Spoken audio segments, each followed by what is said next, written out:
Assalamu alaikum. FA Part 1 Statistics Chapter number 3.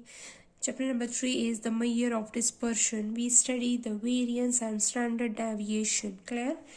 Now we study the variance and standard deviation for the continuous data set because the classes is given. In example 3.13, find the standard deviation and variance for the following frequency distribution.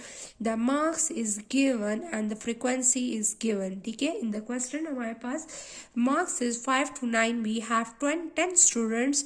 10 to 14 we have 20 students. 15 to 19 marks we have 30 students and 20 to 24 we have 15 students. ठीक है, हमने क्या करना है, हमने variance standard deviation find out करना है continuous data set के लिए.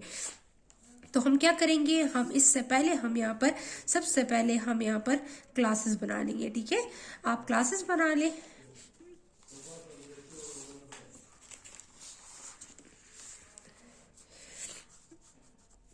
हम यहाँ पर बना लेंगे क्लासेस. ठीक है,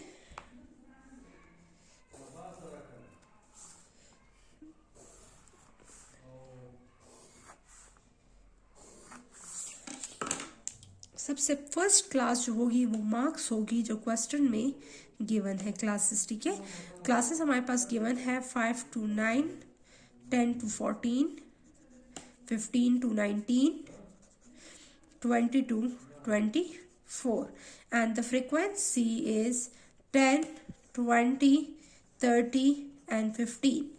ठीक है, ये फ्रीक्वेंसीज हमें गिवन है. अकॉर्डिंग टू द फॉर्मूला हमें x की वैल्यू फाइंड करनी है, fx फाइंड करना है एंड fx स्क्वायर फाइंड करना है. ठीक है, तो हमने ये सारे कॉलम कंस्ट्रक्ट करने हैं. अब हमने x की वैल्यू हम किस तरह फाइंड करेंगे, अपर एंड लोअर लिमिट को हम प्लस करेंगे एंड देन डिवाइडेड बाय 2 करेंगे. आप कैलकुलेटर से भी कर सकती हैं. कैलकुलेटर से देखिए 5 + 9 divided by 2, the answer is 7. ठीक है, द आंसर इज 7. यहाँ पर 10 + 14 divided by 2, the answer is 12. The next is 15 + 19 divided by 2. The answer is 17. The next is 20 + 24 divided by 2. The answer is 22. Clear? This is the x values and then multiply f into x. 10 multiply 7 into 70. 20 multiply into 12. 20 multiply into 12. The answer is 240. 30 multiply into 17. 5, 10. 15 multiply 22. 3, 30. And then first take the square of the x and then multiply f. ठीक है, अब हम सबसे पहले square लेंगे, x का square लेंगे. Calculator से देखिए आप किस तरह कर सकती हैं. 7 इज द स्क्वायर बटन, तो आप इधर से स्क्वायर ले सकती हैं. Multiply by what is f, 10. Multiply by 10, तो आंसर इज 490. ठीक है, अब हमारे पास क्या है 12, इसका square multiply by 20. The answer is 2880.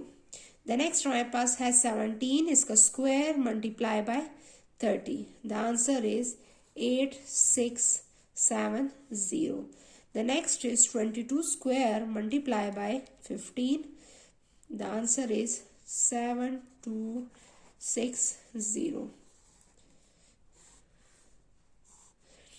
fx square, इसका सम summation f and f.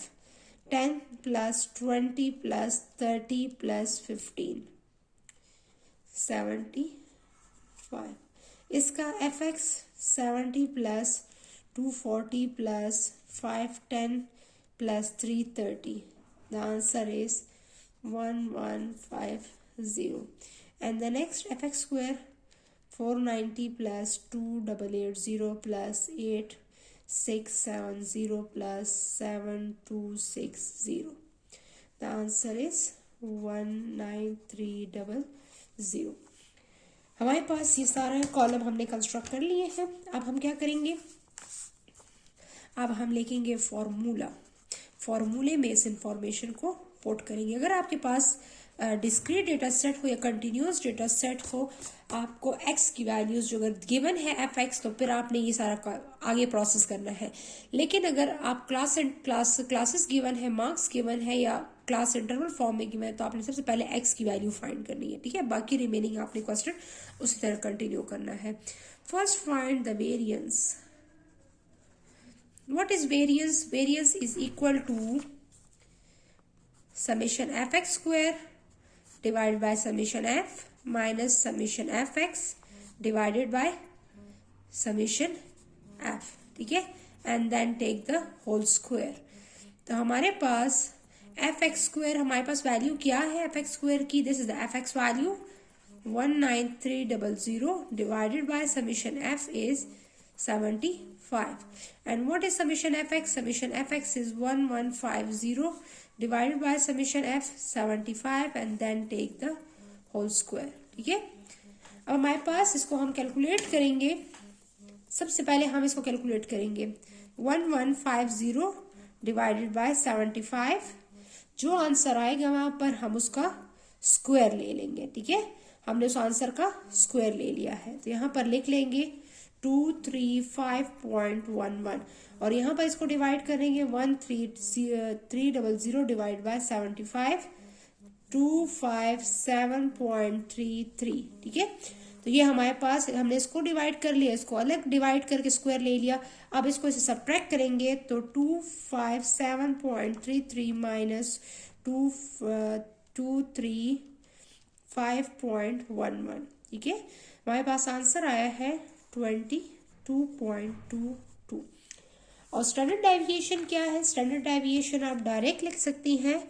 Standard deviation is equal to, shortcut हम SD से लिखते हैं, just take the square root of the variance और अंडर रूट हम इसका ले लेंगे 22.2। जो वेरियंस फाइंड आउट किया है उसका हमने क्या लिया है, जस्ट आपने अंडर रूट ऑफ आंसर, हमने इसका अंडर रूट ले लिया, तो आंसर इज 4.71।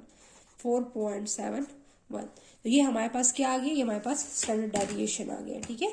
तो स्टैंडर्ड डेविएशन आप इजीली फाइंड कर सकती हैं। आपके पास जब वेरियंस आ जाएगा तो आप इसका अंडर रूट ले लें, ठीक है। जब अंडर रूट ले लेंगे तो उसका जो है तो अंडर रूट ले लें तो आप उसका वेरियंस जो है हमारे पास आंसर आ जाएगा, सही है। तो इस क्वेश्चन में हमने वेरियंस एंड स्टैंडर्ड डेविएशन जो है वो फाइंड आउट किया और easy, this is continuous data set and this is very easy method, ठीक है। थैंक यू, अल्लाह हाफिज़।